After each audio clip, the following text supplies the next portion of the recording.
राजा उत्तानपाद जिसकी दो पत्नी थी, एक पत्नी का नाम सुनीति और दूसरी पत्नी का नाम सुरुचि।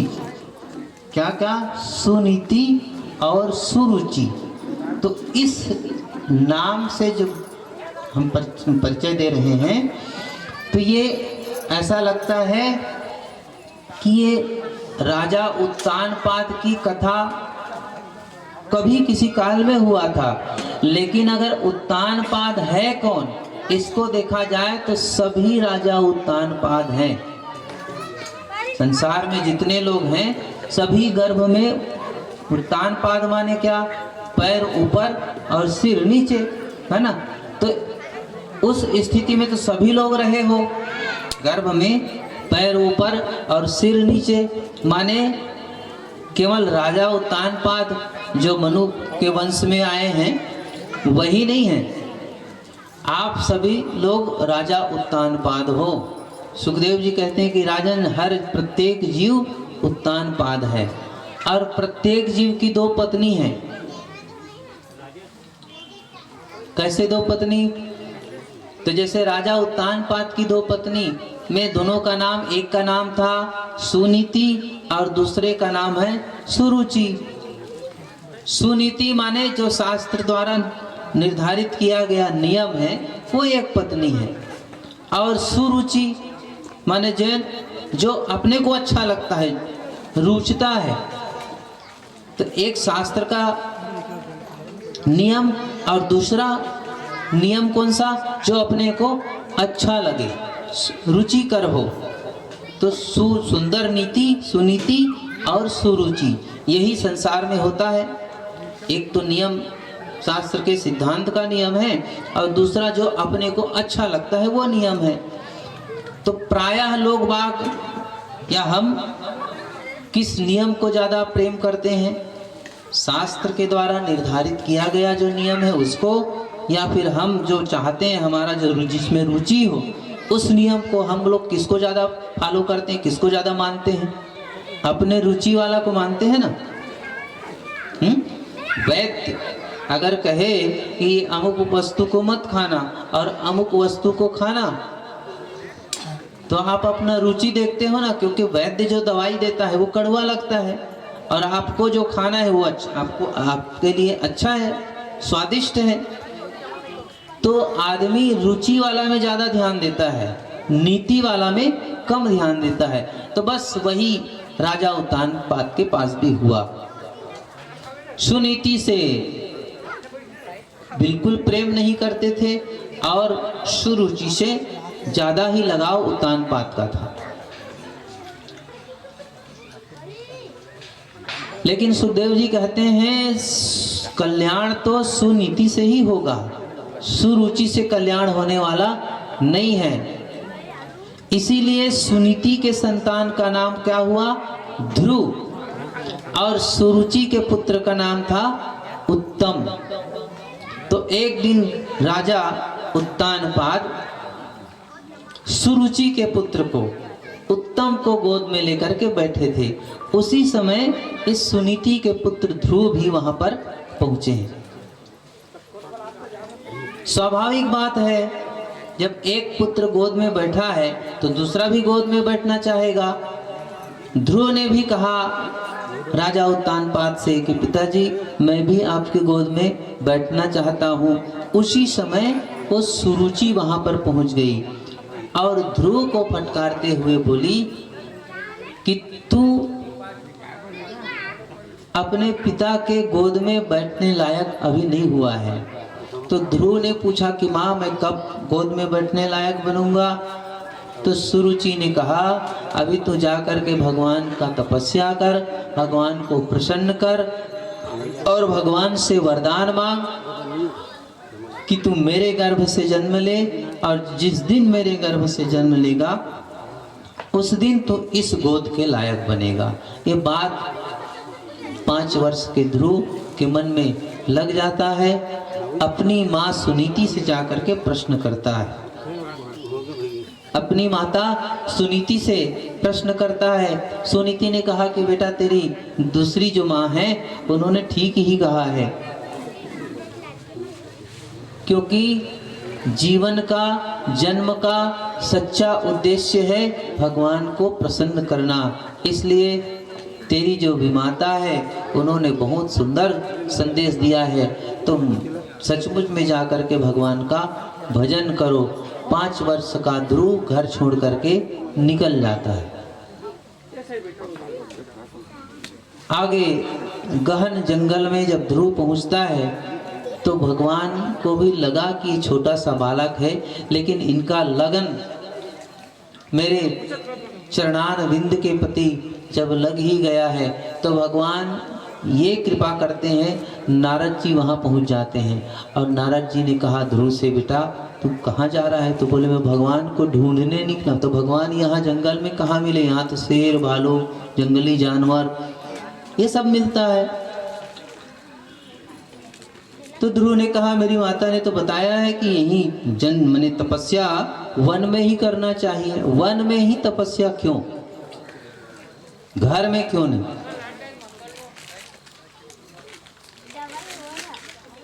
तपस्या जंगल में ही क्यों, घर में क्यों नहीं? तो वन का बहुत सारा गुण है। एक तो वन शांत रहता है। वन में अनेक प्रकार के औषधीय जड़ी बूटी के पौधे, वृक्ष, लता ये सब होते हैं।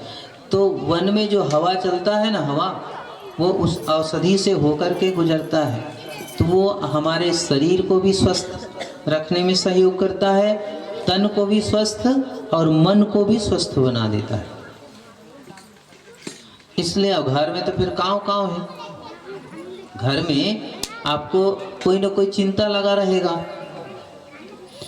तो इसलिए घर से ज़्यादा उपयुक्त स्थान वन को बताया गया।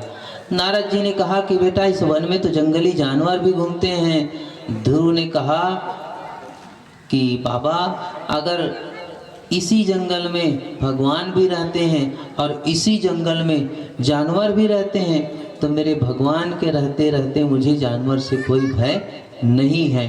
नारद जी ने ध्रुव का निष्ठा देखा भगवान के चरणों के प्रति, तो निष्ठा ध्रुव का दृढ़ है ये नारद जी को पता चल गया।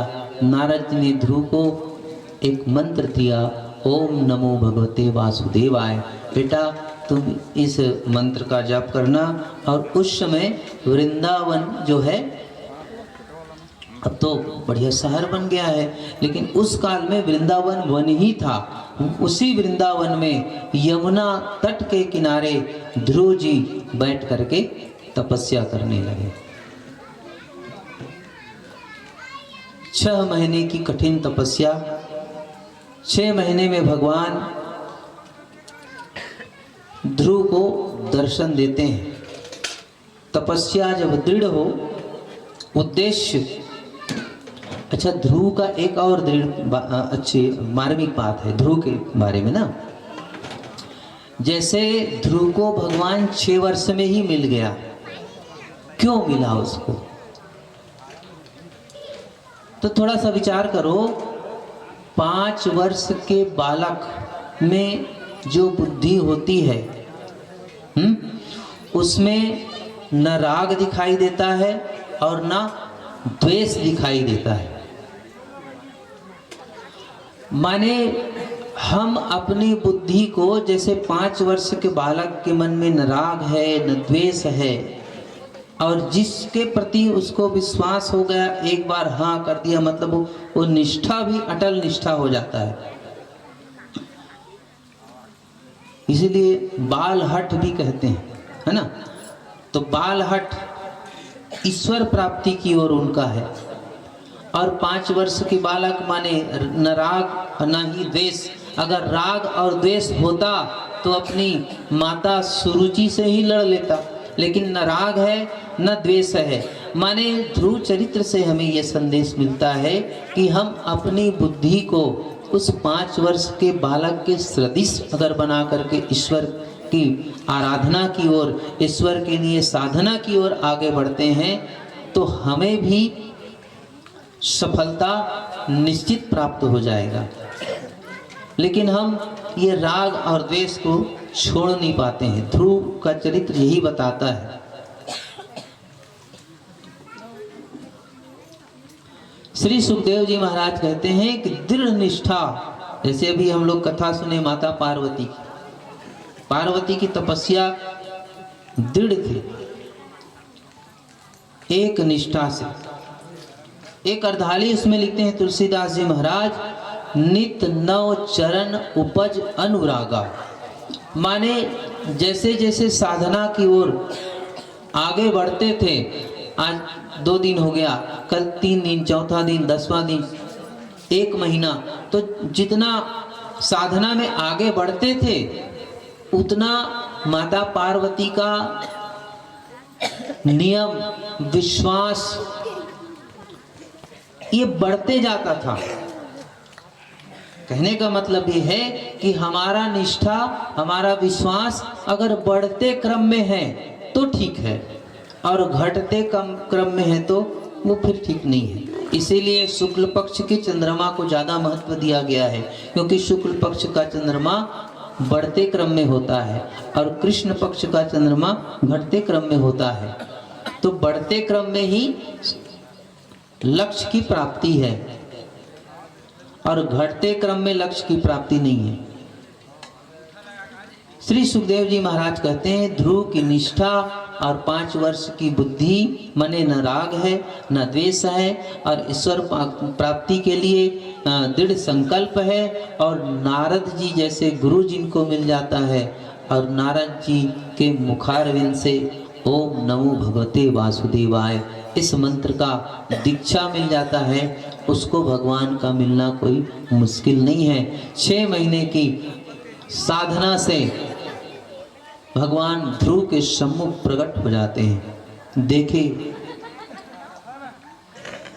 पहले 2 दिन, फिर 3 दिन, फिर 6 दिन, फिर 9 दिन, फिर तो ध्रुव ने 6वें महीने में ये संकल्प किया कि अब तो मैं भगवान का दर्शन करके ही कुछ ग्रहण करूंगा।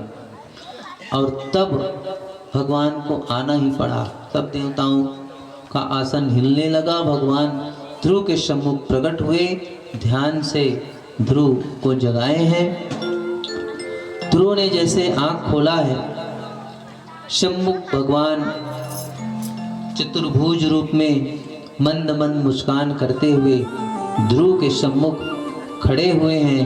ध्रुव ने देखा कि मेरे भगवान प्रकट हो गए हैं, खड़े होकर के प्रणाम किए हैं, कुछ बोलना चाहते हैं लेकिन बोल नहीं पा रहे हैं।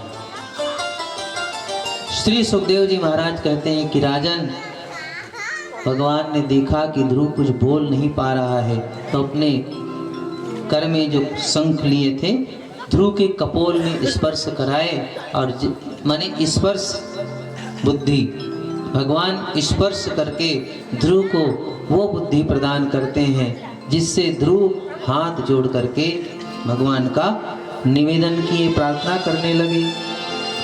यो अन्तः प्रविश्य मम वाचमिमां प्रसुप्ताम् संजीवयत्ति किल शक्तिधर स्वधाम्ना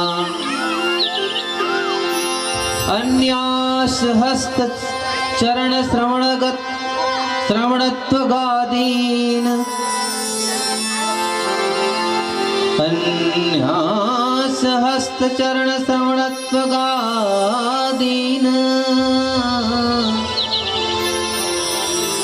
प्राणान्नमो भगवते पुरुषाय तुभ्यम्। अभी तक ध्रुव की बुद्धि तो नहीं थी, लेकिन जब भगवान ने स्पर्श करके बुद्धि दिया तो बड़े सुंदर भाव से ध्रुव स्तुति करते हैं। यो अन्तः प्रविश्य मम वाचमिमां प्रसुप्ताम्। गुरु ने कहा कि प्रभु आप सर्वशक्ति संपन्न हैं, भगवान आप एक ही हैं, परंतु अपनी अनंत गुणमयी माया शक्ति से इस संपूर्ण प्रपंच को रच करके अंतर्यामी के रूप में उसमें प्रवेश किए। आप ही मेरे अंतःकरण में प्रवेश करके, आप मेरे अंतःकरण में प्रवेश करके अपने तेज से मेरी उस सोई हुई वाणी को सजीव बनाया है। हाथ, पैर, कान, त्वचा, अन्यान्य इंद्रियों को एवं प्राणों को भी चेतना प्रदान करते हैं। मैं आपको प्रणाम करता हूँ। इस प्रकार से ध्रुव भगवान का स्तुति किया है। श्री सुखदेव जी महाराज कहते हैं, भगवान ने पूछा क्या चाहिए, तो वो संकोच कर रहे हैं। भगवान बोले, बेटा मैं तुम्हारा उद्देश्य समझता हूँ। मैं तुम्हें वरदान देता हूँ कि तुम इस धराधाम में 36,000 वर्ष राज्य करके जब शरीर छोड़ोगे तो तुम्हें मैं दिव्य ध्रुव लोक प्रदान करूंगा। तुम्हारा भाई जो उत्तम है वो यक्ष के द्वारा मारा जाएगा।